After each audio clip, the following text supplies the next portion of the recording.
جھوٹ تین قسم کا ہوتا ہے. میرا ویژن یہ کہتا ہے کہ سیاست میں ان کا نام و نشان نہیں رہے. حکومت تو مجرم ہے ہی ہے, یہ تو ہماری ہر حکومت ہی تقریباً مجرم ہے. جھریاں بھی پھاڑنے بیٹھ جاتے ہیں, پھر افطاریاں بھی, تو سمجھ ہی نہیں آتی.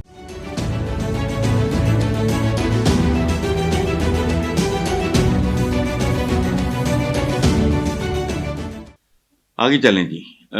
رمضان المبارک قیامت کے ساتھ ہی ملک میں مہنگائی کا طوفان آ گیا. پھل سبزیاں چینی سمیت 19 اشیاء کی قیمتوں میں زبردست اضافہ ہوا. دوسری طرف وزیر اطلاعات عطا تارڑ مچمنا نے کہا کہ بہت سے لوگوں نے شرطیں لگا رکھی تھی کہ معیشت نہیں سنبھلے گی, حکومتی اقدامات کے بطور آج مہنگائی کم ترین سے. بالکل روٹن, اٹس جسٹ بولشٹ. سڑکوں پہ حقائق کچھ اور ہیں, لوگ کچھ اور کہہ رہے ہیں, دکاندار کچھ اور بتا رہے ہیں. مہنگائی کی شرح ایک سال میں 23% سے کم ہو کے 1.5, بالکل ربش. پالیسی ریٹ میں مسلسل کمی آ رہی ہے. پاکستان سٹاک ایکسچینج تاریخ کی بلند ترین سطح پہ ہے. دیکھو بات سنو, پاکستان کے بہت ہی انٹلیکچولی ہیوی ویٹ, بہت بڑے بینکر اور پاکستان کے شاید سب سے بڑے مزاح نگار مشتاق احمد یوسفی, ان کا ایک جملہ سنیں. انہوں نے ایک بار کہا تھا جھوٹ تین قسم کا ہوتا ہے. ایک ہوتا ہے جھوٹ, ایک ہوتا ہے سفید جھوٹ, ایک ہوتے ہیں سرکاری اعداد و شمار اور بیانات, جو سب سے زیادہ جھوٹ ہوتے ہیں. یہ تارڑ کی نوکری ہے بیچارے کی, یہ دیکھتے ہیں کب تک چلتے ہیں. میرا ویژن یہ کہتا ہے کہ سیاست میں ان کا نام و نشان بھی نہیں رہے گا. آج نہیں تو کل, کل نہیں تو پرسوں. بالکل ایسے ہی جیسے وہ نہیں, اس کی پورے کا پورا کلین, اس کا نام لینے والا ہی کوئی نہیں رہے گا. ضیاء الحق وہ 10 سال سواری کرتا رہا اس ملک پہ. آج میں جب بھی اسلام آباد جاتا ہوں تو میں یہ دیکھنے جاتا ہوں فیصل مسجد, اس کی قبر پہ میں نے کبھی کوئی بندہ نہیں دیکھا.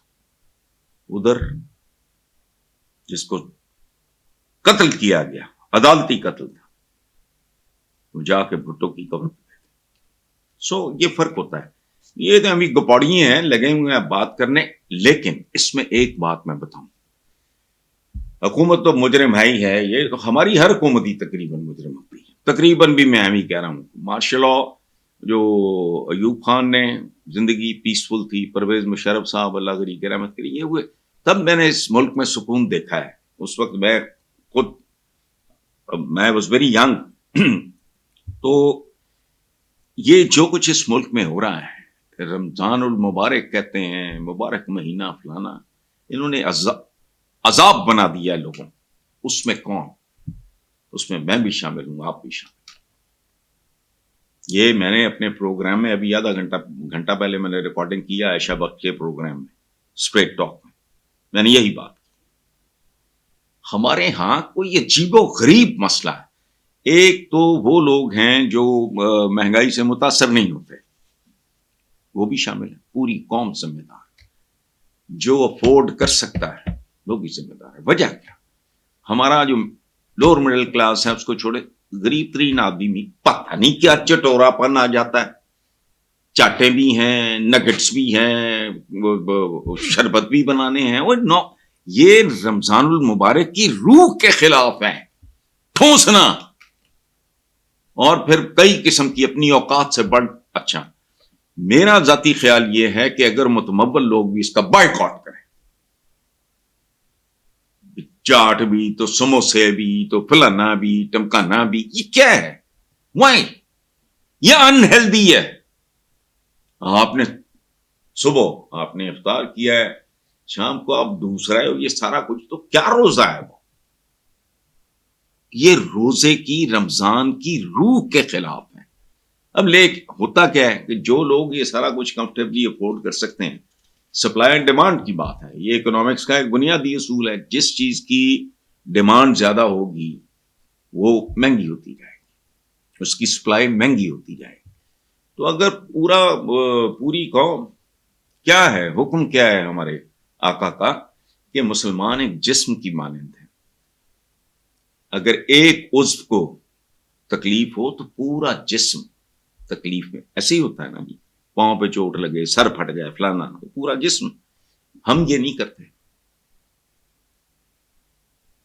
بولنے بیٹھ جاتے ہیں مہنگائی ہے, کل توڑ دو کمر, ادا کر دو, پورا کھاؤ. لیکن یہ جو لوازمات اکٹھے کی ہوئی, یہ کیا ہے؟ یہ رمضان نام ہے صبر کا, تحمل کا, ضبط کا, کنٹرول کا, نفس پہ یہ وہ وغیرہ. یہ سارا عام زندگی میں بھی کم کھانا چاہیے.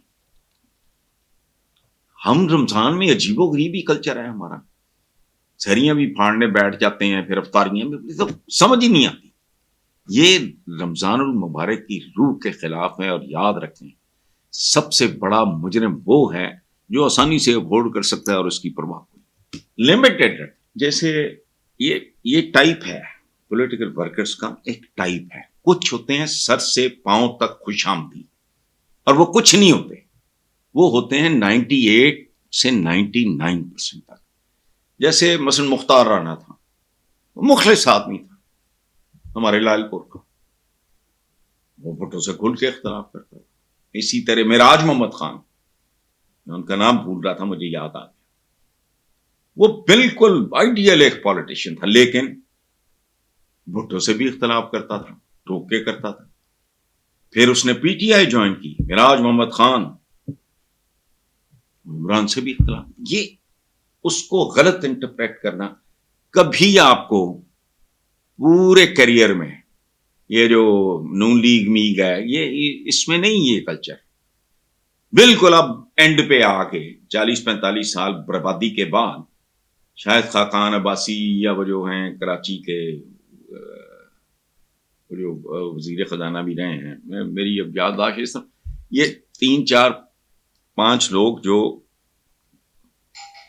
آواز دیں, نثار علی خان. اب جن بچوں کو آپ نے گود میں کھلایا ہو, یہ تو بے غیرت ہی ہیں. کوئی جو یس میڈم اور یس میڈم کرنے پہ آ جائیں, وہ بھی کیسے ہو سکتا ہے؟ یہ بلاول کے ساتھ مجھے اس بات پہ بھی غلط. آپ اندازہ لگاؤ, بلاول جیسا بچہ چیئر کر رہا ہو, چودھری اعتزاز احسن جیسا بیرسٹر, ایک انٹلیکچوئل, کب تک نہیں برداشت کر سکتے. سو اس طرح کے جو سر پھرے لوگ ہوتے ہیں, وہ یہ اثاثہ ہوتے ہیں پولیٹیکل پارٹیز, جن کے اندر ٹاپ کی لیڈرشپ سے. اور میں نے ایک بات کہی تھی, میں اس پہ قائم ہوں, آپ بھی یاد رکھیں, میں بھی یاد رکھتا ہوں. عمران کے جو قریب ترین ہے وہی اس کے لیے خطرناک ترین ہے. ان میں ایکسیپشنز ہوں گی. کل میں خبروں کو کہتا ہوں مجھے یاد دلائے, میں وہ نام لوں گا. میں نے کہا نا میری اب یادداشت نہیں, میں وہ نام لوں گا جن کے بارے میں خود شیر افضل مربت کا میں نے ایک سٹیٹمنٹ دیکھا تھا کہ یہ وہ لوگ ہیں جو جینوئن ہیں, ان کی اپنی کوئی دھڑے پارٹی ہے ہی نہیں, باقی بنے ہوئے دھڑے. اور ایک بات آپ کو بتاؤں, کروڑوں روپیہ اوورسیز ادھر ادھر سے نا پارٹی میں غدر بود کیا جا رہا ہے, اور وہ چند لوگ, عمران کے فرشتوں کو بھی نہیں پتا, چونکہ وہ ایک ایسا آدمی ہے جس کی فائنینشیل دیانتداری کے لیے میں قسم دینے کو تیار.